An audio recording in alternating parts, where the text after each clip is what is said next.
Good evening. This is Tim. Sorry I can't be with you tonight, but my absence gives me a great excuse to create this video to address something that Patrick, Randy, Scott, and I have been wrestling with.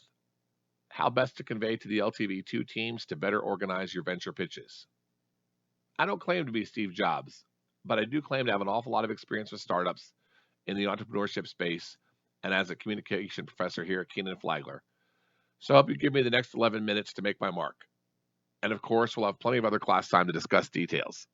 Please reach out anytime. What we're talking about here are venture pitches, starting with elevator pitches. For starters, we too often obsess about the elevator part,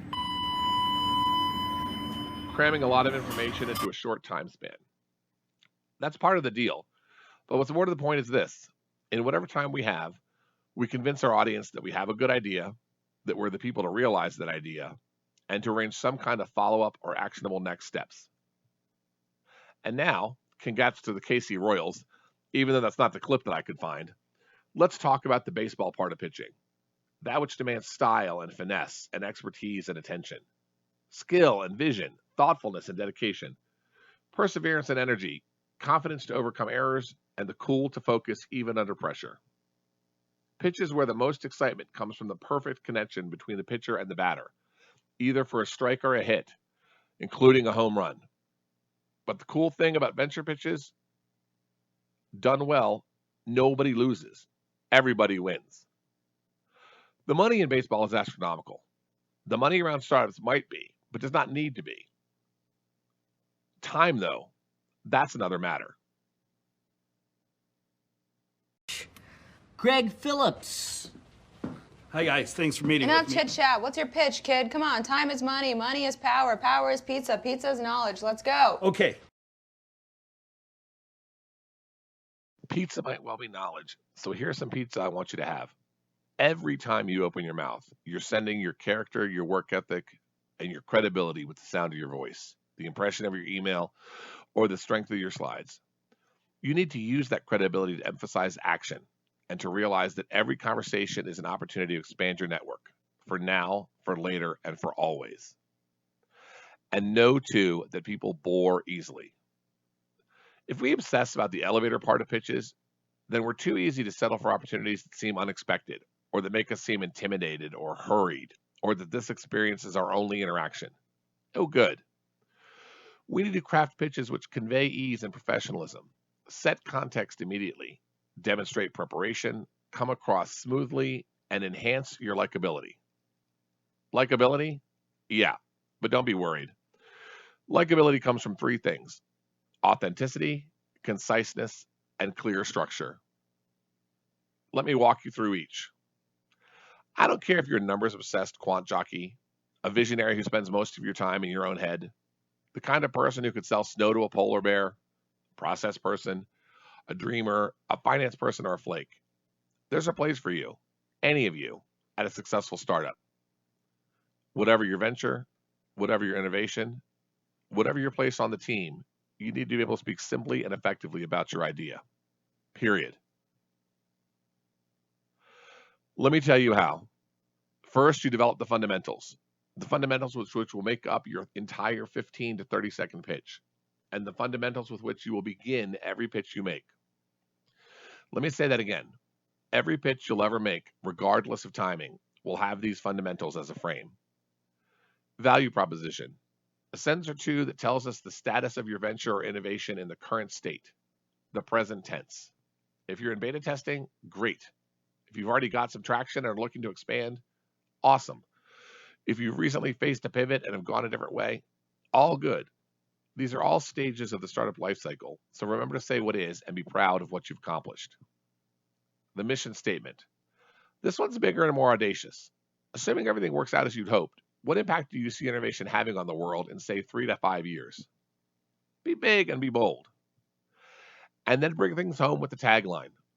The tagline is the cutesy thing, what goes on the business cards, t-shirts, and on top of the website. A one-liner that speaks to the heart and which allows us to differentiate and remember your venture from all the others.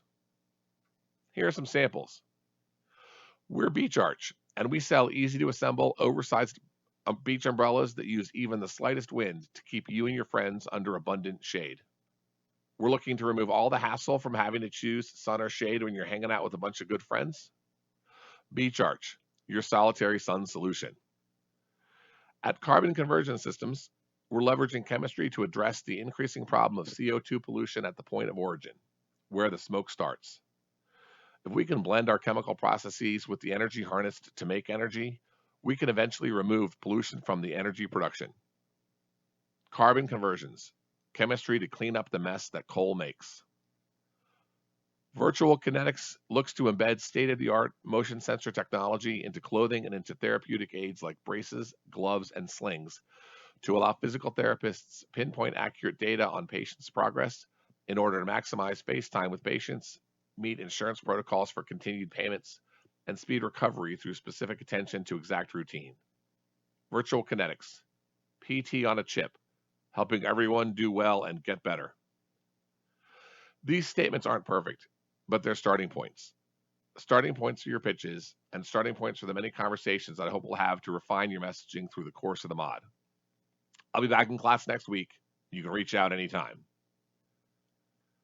Now what we're going to do is stretch these three fundamentals and make a kind of sandwich. Value prop and mission statement always come first. Always. Your tagline will almost always come last in your pitch. In the middle, we fill in whatever your audience needs. Your audience will need an ask. An ask is a near-term, specific, actionable item. Do you want funding? Ask. Do you want advice? Ask. Do you want critique? Ask. Do you want me to put you in touch with someone I know who could be of more help? Ask. And then talk about your team, who you are, what you bring, what's your focus, and why you're each awesome. 90-second pitch, done. Are you going beyond 90 seconds? Then you're going to need an agenda so people can know what's coming and can decide what to prioritize and when to listen. As you can kind of see on the screen, an agenda can come out of your mouth, can come across as a formal agenda slide, or can convey your progress through your points with what are called trackers or navigators or blueprints on the margins of the slide. The best option? All three. And don't think we're only talking about needing agendas for long presentations. People get bored very quickly, so you need to give them a sense of your structure and story for even a mid-length pitch. Better that they know what's coming than they just ignore you because they get lost. But what points should you add? First, do your homework. LTV2 will have different emphasis points each week, and those emphasis points take priority. But what we're mostly focusing on is the problem to be solved, customer validation of that problem, your solution, and customer validation of that solution. Do your homework, but also expand your thinking and serve your innovation in the best ways possible. Do your homework, keep your eyes on these essentials, and then consider engagement tactics as you're building your story. What's your hook? What problem do you solve, gap do you fill, or analog do you hope to replicate in other circumstances? Be optimistic. Look to the future.